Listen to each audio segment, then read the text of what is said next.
What's it like to spend the weekend alone in China? Hi, I'm Lee. In this video, I want to show you what weekends in China feel like both when you spend them alone and when you spend them with your family. Today is Friday. My wife took the kids to their grandma's place, so I've got some time to myself. Over the past 3 years since I stopped working, we really come to enjoy this kind of alone time. In the past, my weekends used to be packed with a lot of socializing that didn't really mean anything. But now, I just want to eat something simple and enjoy the quiet. I often have this kind of Chinese porridge. It's quick, convenient, and pretty healthy. Tidying up the room helps my mind relax when I'm alone. This is a handmade book my wife made. The cover features哪吒, one of the biggest hit films in China this year. It's an animated film based on stories from ancient Chinese mythology.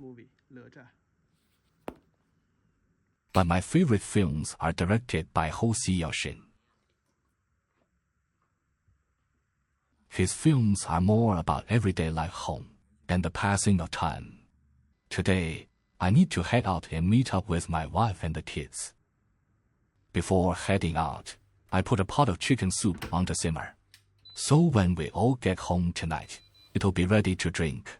The weather isn't great today, so I need to bring a mask.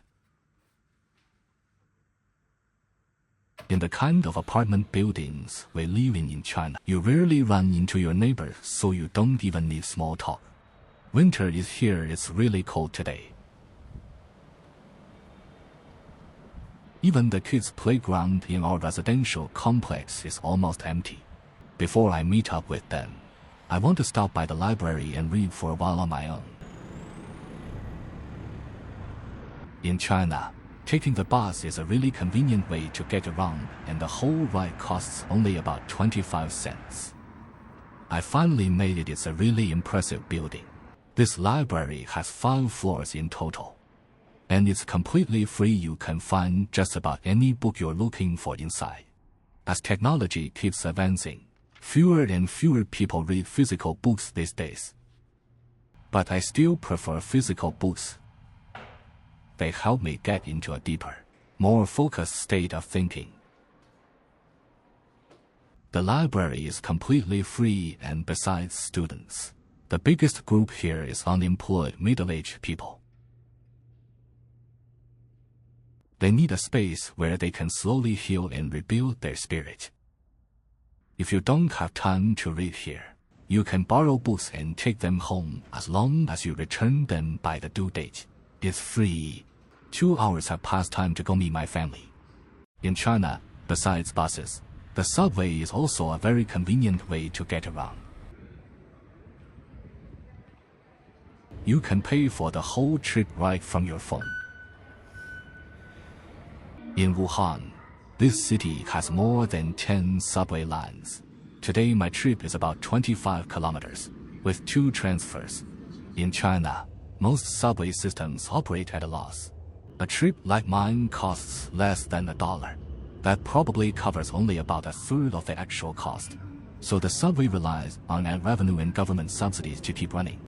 Transfers are easy. Chinese subway stations are usually well equipped. It's the weekend, so it's not too crowded. But during weekday rush hour, it can get extremely crowded. On the subway, everyone is on their phones these days. We joke that the phone is basically one of our organs.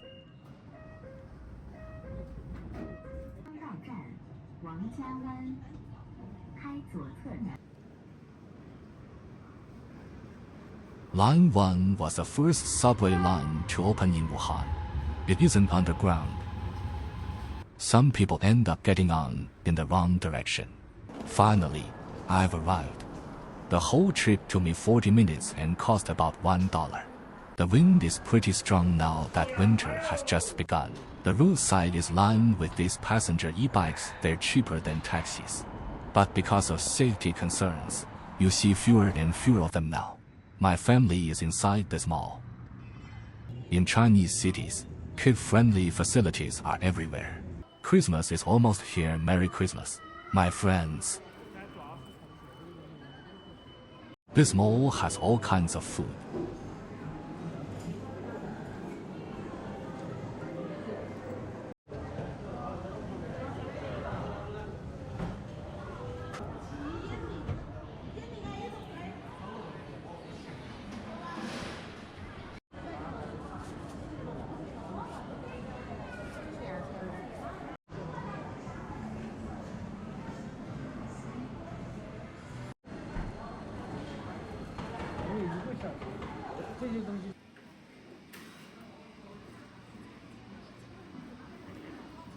My family hasn't arrived yet, so I'll grab some lunch first. This is Lan's whole beef noodles, one of China's most famous noodle dishes. This set meal costs about $4.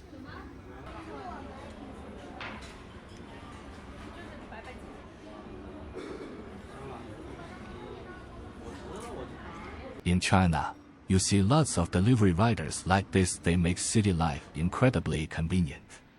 At home, you can get your food delivered within 30 minutes. As online shopping and delivery have grown, fewer people go to malls to buy things. So malls are now more about restaurants and entertainment, especially tons of kid-friendly spaces. In China, parents spend a lot of money on kids' sports, hobbies, fun activities, and extra tutoring.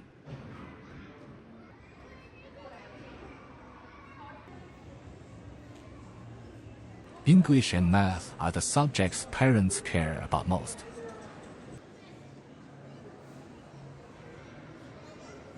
But today, my kids are here for a dance class. My older daughter is in class now. It lasts 2 hours.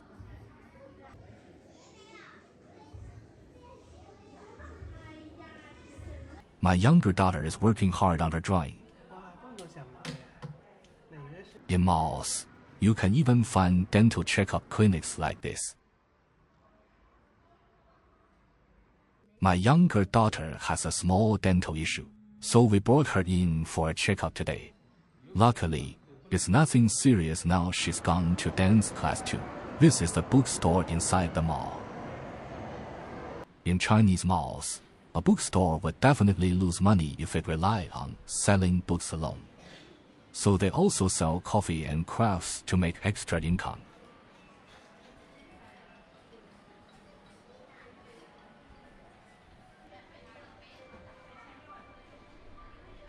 See, in China, Bill Gates and Jensen Huang are really popular. You can also find books about Van Gogh, Klimt, and Tchaikovsky. Yoshitomo Naru's little dog.